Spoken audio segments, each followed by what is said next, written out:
هي الحلقات تحفظني بآيات من القرآن، هي الحلقات تملأني بحب المصطفى العدنان، هي الحلقات تحفظني بآيات من القرآن، هي الحلقات.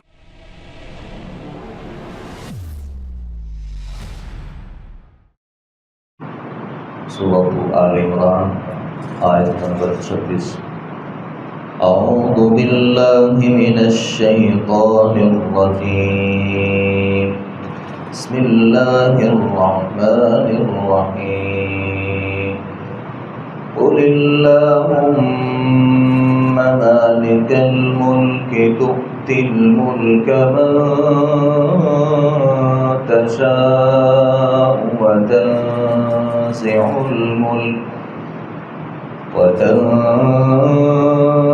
الملك ممن تشاء وتعز من تشاء وتذل من تشاء بيدك الخير إنك على كل شيء قدير. تولج الليل في النهار وتولج النهار في الليل وتخرج الحي من الميت وتخرج الميت من الحي وترزق من تشاء بغیر حساب. قل کہہ دیجئے اللہم اے اللہ مالک الملک بادشاہی کے مالک، تؤتی الملک من تشاء تو جسے چاہتا ہے بادشاہی دیتا ہے، وتنزع الملک ممن تشاء اور جس سے چاہے بادشاہی چھین لیتا ہے، وتعز من تشاء اور جسے تو چاہے عزت دیتا ہے، وتذل من تشاء اور جسے چاہے ذلیل کر دیتا ہے. بیدک الخیر تیرے ہاتھ ہی میں بھلائی ہے، انک علی کل شیء قدیر بلا شبہ تو ہر چیز پر پوری طرح قادر ہے. تولج اللیل فی النہار تو رات کو دن میں داخل کرتا ہے، وتولج النہار فی اللیل اور دن کو رات میں داخل کرتا ہے، وتخرج الحی من المیت اور تو زندہ کو مردہ سے نکالتا ہے، وتخرج المیت من الحی اور تو مردہ کو زندہ سے نکالتا ہے، وترزق من تشاء بغیر حساب اور تو جسے چاہے بغیر حساب کے رزق دیتا ہے. اللہ تعالیٰ نے ان دو آیات میں اس بات کا تذکرہ کیا ہے کہ اللہ رب العالمین ہی مختار کل ہے اور اللہ جو چاہتے ہیں وہ کرتے ہیں.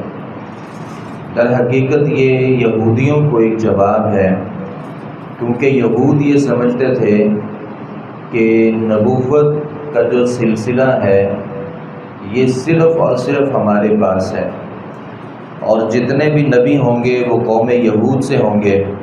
اور حقیقت میں ایسا ہی تھا کہ اللہ رب العالمین نے بنو اسحاق سے بہت سے انبیاء علیہم السلام مبعوث کیے، اور یہودیوں کو یہ لگتا تھا کہ ہمیشہ کے لیے حکم و نبوت کا جو سلسلہ ہے یہ ہمارے پاس رہے گا، اور وہ اس بات کو کبھی بھی تسلیم کرنے کے لیے تیار نہیں ہوتے تھے کہ نبوت کسی اور کو بھی مل سکتی ہے. تو اللہ رب العالمین نے بنو اسماعیل میں ہمارے نبی صلی اللہ علیہ وسلم کو جب مبعوث فرمایا تو یہود نے نہ صرف اس سے غصہ کیا بلکہ بہت ہی غیظ و غضب کا شکار ہوئے اور حسد کے مرتکب ہوئے. تو اللہ رب العالمین نے ان کی اس غلط فہمی کو دور کرتے ہوئے کہا کہ آپ یہ کہہ دیجئے کہ اللہ ہی حقیقی مالک و بادشاہ ہے، تؤتی الملک من تشاء، جسے چاہتا ہے بادشاہت دیتا ہے، اور جسے چاہتا ہے اللہ اس بادشاہت کو چھین لیتا ہے۔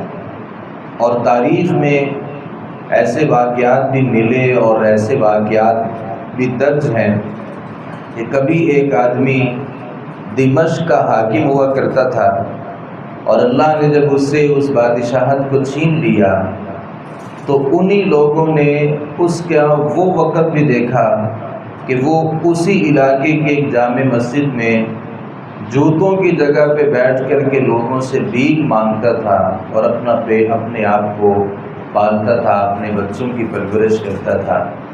یہ بادشاہت اللہ رب العالمین کے ہاتھ میں ہے، جسے چاہتا ہے دیتا ہے اور جسے چاہتا ہے چھین لیتا ہے۔ ہمارے نبی صلی اللہ علیہ وسلم کی مکہ میں صورتحال کیا تھی؟ کمزور سمجھے جاتے تھے، جو بھی آپ کے اوپر ایمان لاتا اسے مظالم کا سامنا کرنا پڑتا۔ اللہ نے جب حالات بدلے تو اسی مکہ کا جو کنٹرول ہے وہ چند ہی سالوں بعد اللہ رب العالمین نے ہمارے نبی صلی اللہ علیہ وسلم کو دے دیا۔ یوسف علیہ السلام ہمارے سامنے ہیں، کبھی وہ غلامی کی زندگی گزارتے ہیں اور اسی غلام کو اللہ مصر کا حاکم بنا دیتا ہے۔ تو اللہ جسے چاہتا ہے بادشاہت دیتا ہے اور جس سے چاہتا ہے اس بادشاہت کو چھین لیتا ہے۔ وَتُعِزُّ مَن تَشَاءُ وَتُذِلُّ مَن تَشَاءُ، جسے اللہ عزتیں دینا چاہتا ہے دیتا ہے، اور جسے چاہتا ہے اللہ اسے ذلتیں اس کے مقدر میں کر دیتا ہے۔ یہ بھی اللہ کے اختیار میں ہے، کسے اللہ نے عزت دینی ہے اور کسے اللہ نے ذلیل کرنا ہے۔ صحابہ کرام میں بلال حبشی رضی اللہ عنہ اپنے نسب کے اعتبار سے، اپنی خوبصورتی کے اعتبار سے کوئی بہت بڑے آدمی تو نہیں تھے، لیکن اللہ نے کیسے ان کو عزتیں دی، اور وہ ابو لہب، وہ ابو جہل، وہ عتبہ اور شیبہ جو بڑے بڑے سرداران تھے، اللہ نے کیسے ان کو ذلیل و رسوا کر دیا۔ تو یہ ساری چیزیں اللہ کے ہاتھ میں ہیں۔ بیدک الخیر، اللہ تعالیٰ فرماتے ہیں خیر اور جو بھلائی ہے وہ آپ کے ہاتھ میں ہے۔ انک علی کل شیء قدیر، اللہ ہر چیز پر پوری طرح قادر ہے، اور یہ بھی اللہ کا اختیار ہے۔ تولج اللیل فی النہار وتولج النہار فی اللیل، وہی اللہ ہے جو رات کو دن میں اور دن کو رات میں داخل کرتے ہیں۔ جب رات چھا چکی ہوتی ہے تو کون آدمی ہے جو یہ تصور کر سکتا ہے کہ اس رات کو کوئی ایسی ہستی موجود ہے جو دن میں تبدیل کرنے والی ہے؟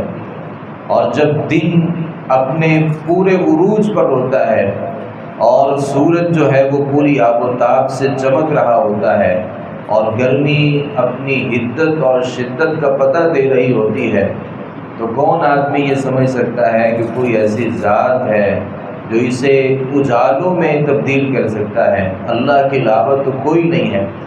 وَتُخْرِجُ الْحَيَّ مِنَ الْمَيِّتِ وَتُخْرِجُ الْمَيِّتَ مِنَ الْحَيِّ، اور اللہ ہی وہ ذات ہے جو زندہ سے مردہ کو نکالتا ہے اور مردے سے زندہ نکالتا ہے۔ اللہ زندہ سے مردہ نکالتا ہے، بندہ زندہ ہوتا ہے۔ اللہ جب اس کی روح کو قبض کرتے ہیں پھر اس کا زندگی سے ساتھ تو کوئی تعلق نہیں ہوتا۔